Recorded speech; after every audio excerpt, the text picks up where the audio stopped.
Assalamualaikum warahmatullahi wabarakatuh. Hidayah Islam bisa datang kepada siapa saja atas kehendak Allah Subhanahu wa Ta'ala. Inilah yang dialami oleh seorang pemuka agama sekaligus perwira tentara asal Amerika Serikat bernama James Y. Ia mantap jadi mualaf setelah melakukan dialog antar agama dengan para pelajar. Ia terlahir dari keluarga militer generasi ketiga dan memiliki garis keturunan China Amerika.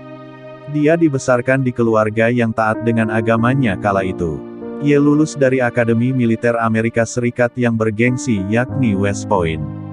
Tidak main-main, dia sempat menjabat sebagai perwira artileri pertahanan udara kala itu.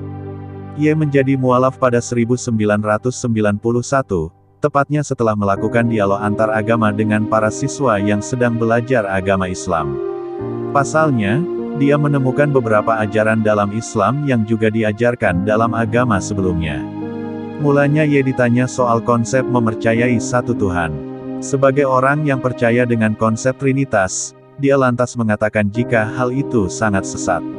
Selanjutnya, ia ditanya tentang agama Islam. Ia mengaku tidak tahu sama sekali dengan agama tersebut.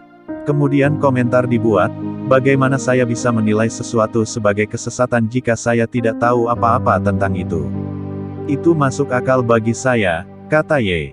Dari dialog itulah Y mulai mencari tahu tentang agama Islam. Dia pergi ke toko buku, membeli buku umum tentang Islam dan menemukan banyak kesamaan dalam ajaran agama sebelumnya. Saya mengenali nama-nama yang akrab Abraham, Musa, David, Joseph, Noah, Yesus, ujarnya. Itulah yang membuatnya mantap memeluk agama Islam. Setelah menjadi mualaf, ia berniat menjadi seorang muslim yang biasa-biasa saja, hanya mengerjakan kewajiban sholat 5 waktu, berpuasa, serta berhaji. Namun, niatnya berubah setelah melihat orang lain melakukan sholat lebih dari 5 kali sehari dengan sholat sunnah serta berpuasa di luar bulan Ramadan, yakni Senin dan Kamis. Tidak hanya itu, ia juga bertemu orang muslim yang melakukan haji berkali-kali. Saya akan menjadi super muslim. Suatu hari saya akan pergi haji, tegasnya. Ternyata rencananya untuk berangkat haji dipercepat oleh Allah Subhanahu wa Ta'ala. Dalam waktu 5 bulan, ia sebagai seorang letnan muda tiba-tiba dikirim ke Jerman untuk menjalani tugas. Di Jerman, dia diperintahkan untuk pergi ke Arab Saudi. Pasalnya, ada kemungkinan terjadi pengeboman kedua di Baghdad.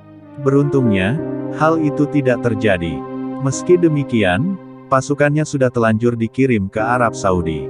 Di sana, dia berkunjung ke Dawah Center dan menemukan sebuah nota militer yang ditandatangani 2 jenderal. Nota tersebut berisi keterangan jika seorang tentara Muslim Amerika yang di Arab Saudi bisa mendapatkan 4 hari libur dari tugas militer untuk pergi ke Makkah. Tentu saja James Y langsung antusias membacanya. Wow, saya seorang Muslim baru. Saya harus pergi ke Makkah sekali dalam hidupku.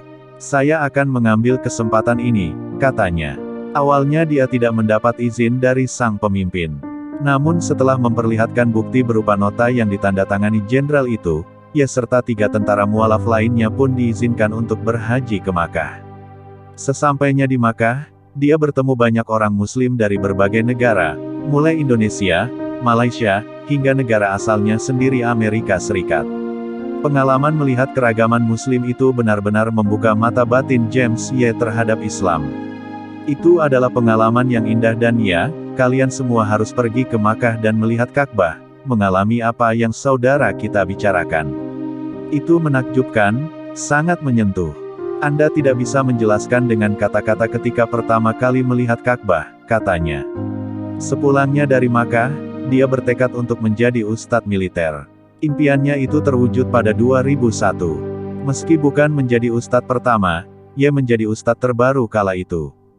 Beberapa tahun kemudian, ia dipindah tugaskan ke Teluk Guantanamo pada 2002. Dia bertugas di Camp Delta, kamp penahanan permanen di mana para tahanan ditahan secara individual di sel yang terbuat dari jaring baja.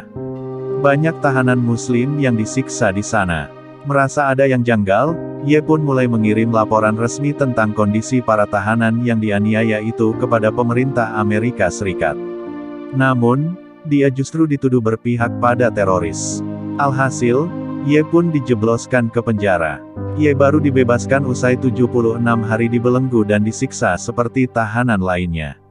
Dia pun dinyatakan bersih dari tuduhan pihak terorisme tersebut. Ye akhirnya kembali ke Amerika Serikat dan mengundurkan diri dari militer. Tidak lama kemudian, Ye mendapat pemberhentian secara terhormat pada Januari tahun 2005. Dia bahkan mendapat medali penghargaan karena layanan jasanya. Militer tahu pemerintah Amerika Serikat pun tahu mereka membuat kesalahan. Tapi sampai hari ini tidak ada seorang pun pejabat yang memberiku permintaan maaf, ungkapnya. Kini James Ye telah menjadi ustadz yang selalu menyebarkan ajaran agama Islam. Dia pun terus-menerus membagikan kisah inspirasinya kepada masyarakat, baik secara langsung maupun lewat siaran kanal YouTube. Allahu a'lam bishawab.